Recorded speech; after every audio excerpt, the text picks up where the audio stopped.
안녕하세요. 2024년 6월 28일 금요일입니다. 오늘은 사도행전 27장 21절부터 44절까지입니다. 제가 읽겠습니다. 여러 사람이 오래 먹지 못하였음에 바울이 가운데 서서 말하되 여러분이여 내 말을 듣고 그에 대해서 떠나지 아니하여 이 타격과 손상을 면하였더라면 좋을 뻔하였느니라. 내가 너희를 권하노니 이제는 안심하라. 너희 중 아무도 생명에는 아무런 손상이 없겠고 오직 배뿐이리라. 내가 속한 바 곧 내가 섬기는 하나님의 사자가 어젯밤에 내 곁에 서서 말하되 바울아 두려워하지 말라.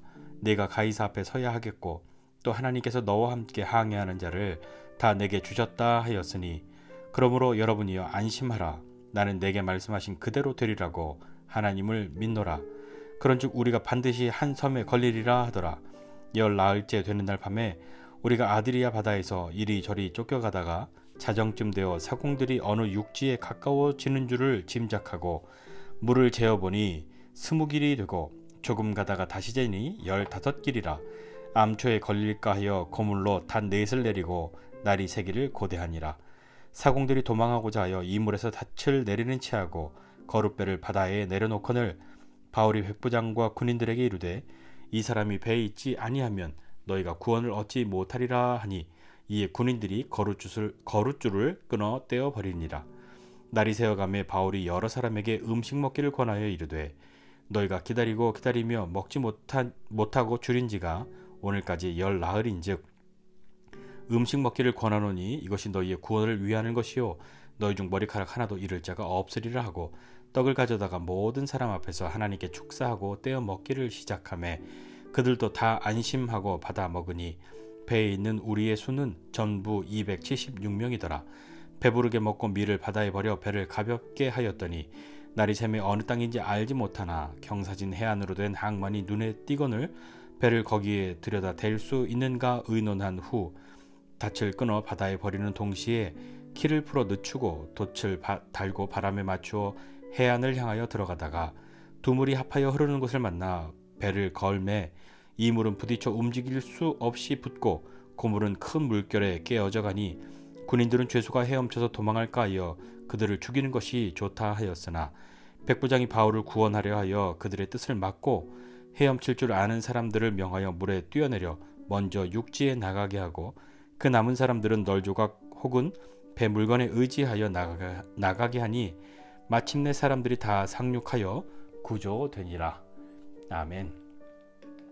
항해를 강행했던 알렉산드리아에서 온 이 배는 사람만 빼고 배의 모든 것을 거의 다 내버려도 유라굴로라는 그 광풍에 맥을 못 추고 정말 죽을 것 같다는 그런 절망 속에 있습니다.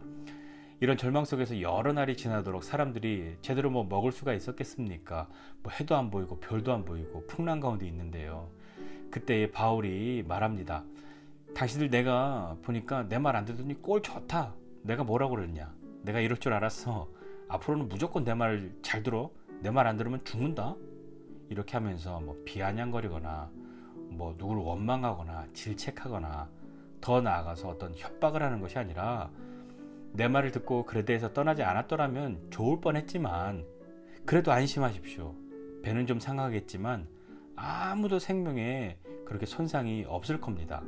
하나님께서 내게 말씀하셨습니다. 두려워하지 말라고. 네가 분명히 가이사 앞에 서야 하겠고 하나님께서 너와 함께하는 자를 다 내게 주셨다라고 그렇게 하나님의 사자가 나에게 말씀하셨다. 그렇게 이야기하면서 그러니까 여러분 안심하십시오. 나는 내게 말씀하신 대로 하나님이 행하실 줄을 믿습니다. 그러니 우리가 반드시 한 섬에 도착하게 될 겁니다. 라고 그렇게 사람들에게 이야기합니다. 지금 바울과 함께 있는 이들이 겪는 것과 유사한 경험들이 우리들의 삶에도 종종 있죠. 어려움을 겪는 사람들을 비난하거나 또 내 말 안 들어서 그렇다고 이렇게 이야기하면서 이런 사람들을 좀 이렇게 압박하고 그러는 거 있지 않습니까? 그러나 바울을 한번 보십시오. 바울은요 자기 자신의 말을 듣지 않았기 때문에 이런 어려움을 겪게 되었다면서 그들을 비난하거나 그러니까 앞으로는 무조건 내 말을 잘 들어야만 한다고 안 그러면 하나님이 더 큰 풍랑으로 너에게 보내실 것이다 이렇게 이야기하면서 협박하지 않았습니다. 어려움 가운데 있지만 그래도 안심하라고 우리는 아무도 죽지 않는다고 이건 내 말이 아니라 하나님께서 말씀하셨는데 반드시 하나님 말씀하신 것은 그대로 된다고 나는 믿습니다. 사람들에게 담대히 그렇게 이야기하죠. 이건 사실 뭐 바울이 지어낸 얘기가 아니지 않습니까? 한번 보십시오. 바울은요, 고난을 안 겪었습니까? 이 풍랑을 안 겪었습니까? 바울은 풍랑 때 뭐 풍랑을 피해서 잠시 뭐 어디 우주에 갔다 왔습니까? 지금 뭐 그런 거 아무것도 안 겪고 짠 하고 나타나서 내가 도와준다고 그렇게 말하는 것 아니지 않습니까? 지금 같은 배에서 함께 풍랑 속에 있지 않습니까? 같이 고난 속에 있고 수많은 사람들이 이제 살 수 없겠구나 하는 그런 두려움과 절망 속에, 공포 속에 있는데, 그런 절망의 사람들 사이에서 믿음을, 소망을 품은 한 사람으로 서 있는 것 아니겠습니까? 자, 우리는 어려움 속에서 하나님 앞에 나아가 하나님의 뜻을 깨닫고요, 하나님의 말씀으로 살아가기를 힘쓰는 사람이 되기를 격려하고 함께 해야 하지 않겠습니까? 우리가 그것을 위해서도 또 기도해야 합니다.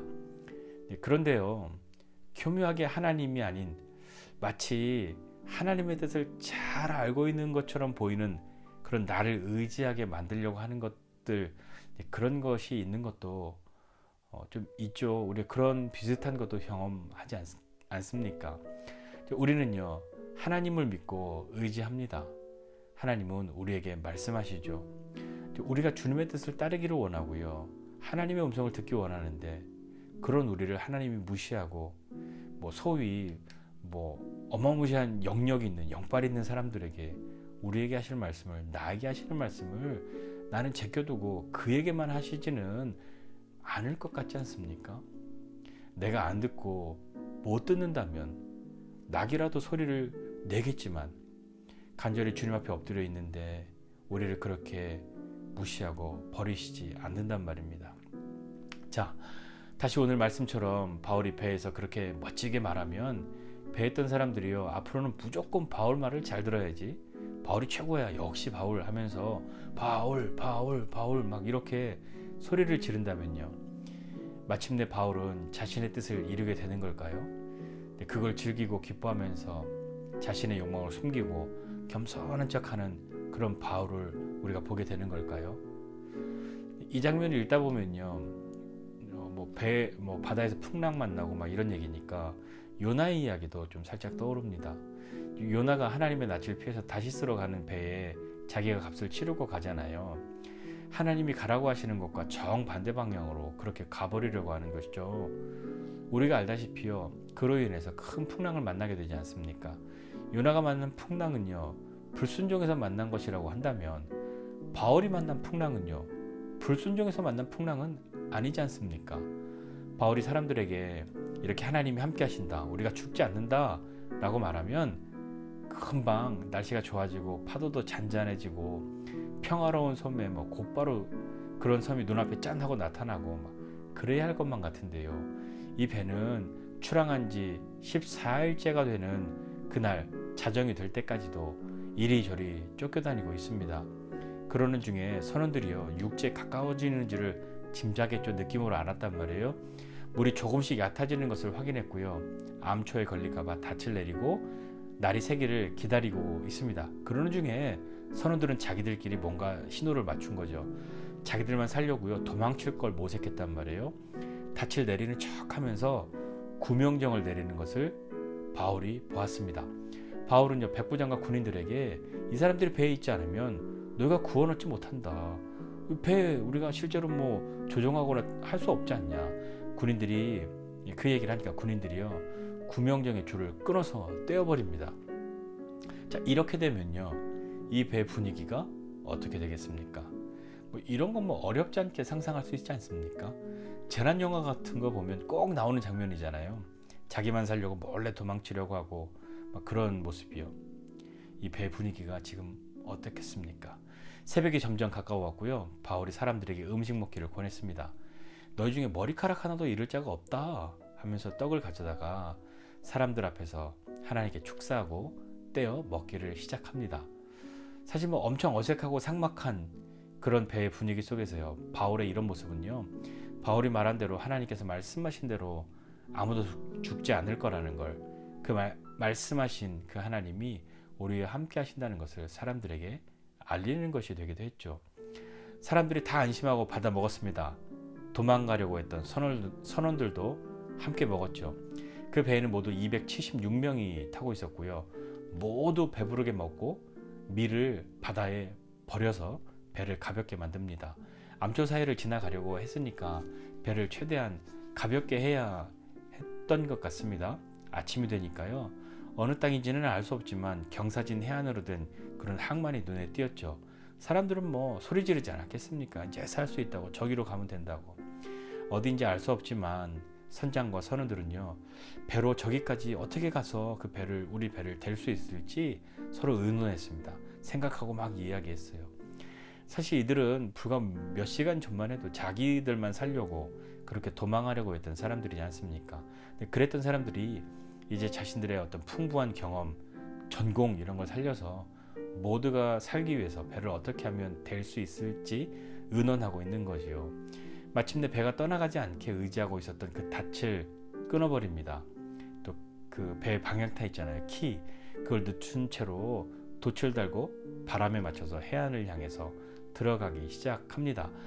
왠지 좀 잘 되어가는 것 같았는데, 잘 돼가나 이렇게 됐다 그런 마음이 들었는데, 가다가 보니까 두 물살이 합쳐지는 곳을 만나게 된 거죠. 바다에서 이런 곳이 물살이 좀 빨라지고 막 강하게 되는 것 아닙니까? 위험하죠.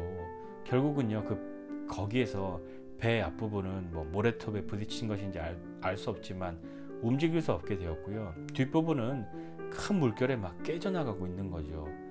그때 또 하나의 위기가 이렇게 찾아옵니다. 뭐냐면 군인들이 볼 때 죄수들이 이거 헤엄쳐서 바다로 도망가면은 죄수들을 제대로 간수하고 호송해야 하는데, 그걸 못하면 군인들이 임무를 완수하지 못하는 것 아닙니까? 그러니까 차라리 그럴 바에는 죄수들을 죽이는 것이 좋겠다라고 한 거죠. 그런데 백부장이 거기 대장이니까요, 그걸 반대합니다. 왜 반대하냐면, 죄수들을 죽이라고 명령하게 되면요, 바울도 죽임을 당할 수 있게 될 테니까, 바울도 재판을 받아 죄수들과 함께 가고 있으니까 군인들이 뭐 급한 마음에 어떻게 될지 모르지 않습니까? 바울을 생각해서 그렇게 하지 못하게 합니다. 그리고 수영할 줄 아는 사람들은 물에 뛰어내려서 먼저 가게 하고요, 수영 못하는 사람들은 뭐 나무 조각이나 배에 있던 물건들 그 의지해서 나가게 하죠. 마침내 모든 사람들이 다 육지에 그렇게 다다르게 되었고 다 구조됩니다. 오늘 이게 읽은 본문의 내용이지 않습니까? 하나님은요, 모든 사람을 사용하십니다. 하나님께서 뭐 하나님 날 좀 써주세요라고 그렇게 갈망하는 사람을 쓰실 때도 있고요, 전혀 그것을 원하지 않는 사람을 쓰실 때도 있습니다. 그리고 그게 뭔지 뭐 도무지 알지 못하는 사람도 하나님이 쓰실 때가 있죠. 하나님은요, 이 배에서 로마의 복음을 전하기 위해서 결박당하고 뭐 죽음 이런 거 두려워하지 않는 그 바울을 쓰고 있지 않습니까? 그를 쓰시려고 하지 않습니까? 그러는 가운데서 자기들만 살려고 모의하고 도망하려고 했던 선원들을 막는데 또 군인들을 쓰셨고요. 마침내 보이는 그 항만에 다다르기 위해서 닻을 버리고 또 돛으로 바람으로 항해하기를 생각하고 그걸 맡아서 배를 운전했던 조종했던 선원들, 그들도 하나님 쓰셨고요. 죄수들이 도망칠 것을 두려워해서 죽이고자 했던 그 군인들을 백부장이 바울을 생각해서 그 뜻을 막는데도 하나님이 그를 쓰시지 않습니까? 그 순간에는 뭐 다 알지 못할 수도 있지만요, 하나님은 하나님의 뜻을 이루어 가시죠. 힘들고 어려울 때는 자꾸만 남 탓하고 싶은 마음이 들지 않습니까? 그렇게라도 해야 조금이라도 마음이 나아지기 때문일까요? 항해를 고집한 선장과 선주 탓을 하고 싶기도 하고요. 힘들더라도 미항에서 그냥 겨울을 나면 되지 굳이 그래대로 가자고 했던 그 백부장 탓하고 싶은 마음 뭐 드는 것, 어떻게 보면 자연스러운 건 아니겠습니까? 그렇다고 해서 여기에서 바울이 다른 사람들을 비난하고 막 협박하면서 내 말 안 들어서 그런 거라고, 내 말 안 들으면 더 큰일 난다고, 하나님 너희 버릴 거라고 막 그런 말 하는 사람 아니라, 그런 말을 하고 싶을 때, 그런 막 그렇게라도 하고 싶은 그런 생각 들 때 있지 않습니까? 그럴 때 주님의 도우심을 요청할 수 있다면 얼마나 좋겠습니까? 그게 믿음이겠죠. 비난과 협박이 아니라요, 믿음과 소망의 언어가 우리 안에 넘쳐나서 위기의 때에, 어려움의 때에도 많은 사람들을 살릴 수 있는 또 그들 가운데에 하나님의 함께 하심을 같이 경험하게 될 수 있는 저와 여러분 모두가 되시기를 주님의 이름으로 축복합니다. 기도하겠습니다. 하나님 아버지, 은혜와 사랑을 감사드립니다. 하나님께서 우리에게 말씀하신 것, 그것을 반드시 이루어 가시는 분이신 줄을 믿습니다. 하나님, 우리 한 사람 한 사람에게 베푸시는 주님의 은혜가 크고 크십니다. 주님, 어려움 가운데서도 풍랑 가운데서도 주님이 하신 말씀에 귀를 기울이고 믿음을 갖고 하나님 앞에 있는 이 한 사람 바울과 같이 하나님, 우리도 우리 인생 가운데에 하나님께 귀를 기울이고 어떠한 때라도 주님께 묻고 주님의 음성을 따르고 순종하고자 하는 그 마음, 그 믿음, 그 용기를 내려놓지 않는 그런 믿음의 사람 되게 하여 주셔서 나만 사는 것 아니라 많은 사람 살릴 수 있는 주님의 백성 되게 하여 주시옵소서. 감사드리고 예수님의 이름으로 기도드립니다. 아멘.